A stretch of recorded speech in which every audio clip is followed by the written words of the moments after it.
Hi, and welcome to another week of Kinder Chat. I'm Christina from Sweet for Kindergarten, and each week I bring you easy and simple tips to use in your kindergarten classroom. So this week I'm talking all about center materials. So if you run centers in your classroom, you've probably seen this scenario happen before, where at the end of your center rotations, your classroom is a mess. There are materials everywhere, there's different tools like magnets and stamps out of order and ruined, and it drives you nuts, right? I've been there. So today I'm going to share with you how to teach those expectations to your students, and then a couple little tricks for different kinds of special tools that your students get to use during centers. Because you shouldn't be afraid to use those fun and engaging tools like Play-Doh or paint in your centers just because it can create a big mess. So the first thing that I like to do with my students is reteach the expectations. So mid-year, you kind of start seeing that your students start to forget different expectations and routines. Maybe they're not cleaning up after themselves. So you gotta stop and go back and reteach those expectations.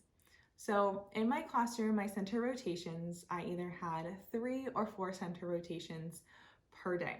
So by the time that my students got to the last one, sometimes the materials were missing or it was just a mess and they had to take time to clean it up before they could even get started. So here are a couple quick things that I would remind my students to do. The first thing is I would make sure that my students cleaned up their centers before they moved on to the next one. So I gave them a whole minute of cleanup time. It was a quick transition song that we did with a countdown timer, and they had to quickly clean up. While they're cleaning up, I remind them that it should look exactly like it did when they sat down. So for example, if it was a picture sort and all of the pictures were in a basket and the headings were on the board, then that is exactly what it should look like. They shouldn't leave it completed for the next group to do, because the next group is going to have to take down all of the different pictures before they can even start. So I always make sure that they put everything back exactly how they found it. I also do a quick walk the room check where I just kind of walk the room or scan the room and just make sure that my students have cleaned up. Once I see that the room is clean, then I'll dismiss them to the next center.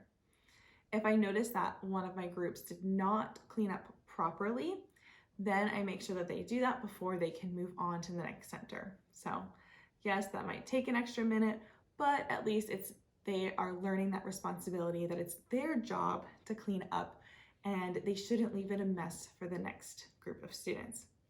So once you go back and reteach those expectations, you just have to really be strict with your expectations of what the center looks like. So even if it's not perfect, you might have to kind of remind them, hey, you need to put your crayons back like this, or hey, you need to put these cards back in the basket. You can't leave them all over the floor. You have to just kind of be strict for a little while just so that they remember, like, oh yeah, that's right, I have to do it this way. So once they've got those expectations down, you should be good to go. So I'm just going to share with you a couple little tips that I would use to help keep the clutter to a minimum. So the first thing I would use is, I called it a tidy tub, and it was a little tub. It was a little bit bigger than this size, but it was just in the middle of the table. And what the purpose was is, if they were doing a cut and paste activity where they're cutting pieces out, I would have them throw their little scraps in here. Rather than standing up and going over to the trash can or just leaving their scraps everywhere, I taught them to put the scraps into the little tidy tub, and then at the end of the center, one of the jobs was to bring the tidy tub and dump it in the trash. So when they're cleaning up, somebody is in charge of taking the tidy tub and dumping it in the trash. So that was how I kept my worksheet type centers cleaned up. The next thing I did, another thing I like to use were alphabet stamps. And I just showed my students that they should be exactly how they found them. So it is in alphabetical order, and I expected them to be that way. That way I was able to quickly glance and see if we were missing one. So for example, if we were missing the letter D, I would be able to see that we're missing the letter D, we need to fix it. Another thing that my students used a lot were dry erase markers. So I made sure that they understood that the dry erase markers should click every time that they close them, and that they put them heads down into the bin or wherever they were supposed to go. Another one that I used a lot was Play-Doh. So with Play-Doh, same thing. I made sure that they closed it all the way and they left it there for the next center. Now for activities like sensory bins or pocket chart activities, I always had them leave it exactly the way that I set it up for the very first group. So for the sensory bin friends, they would have their bin, they would have all the fillers in it, and the cards would be hidden in it. They would do the activity so that they're pulling the cards out, they're writing on their recording sheet, they're putting them back in after the activity is over. So I always made it like a game, like, hey, you get to hide it for the next group, make it really hard and challenging for them to find it. So that way, I didn't have to go over there and redo the sensory bin for them. They were in charge of putting the cards back in for the next group. And even the last group of the day would have to do that for tomorrow's group. So every group had a chance to put the cards back in and hide them. And then for the pocket chart activities, I always just made sure that they always had the cards in a bin or something like this, face down, and then I made sure that the headings were there.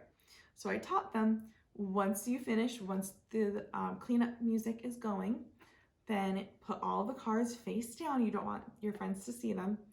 And then make sure the headings are up. Same thing if they're doing like memory.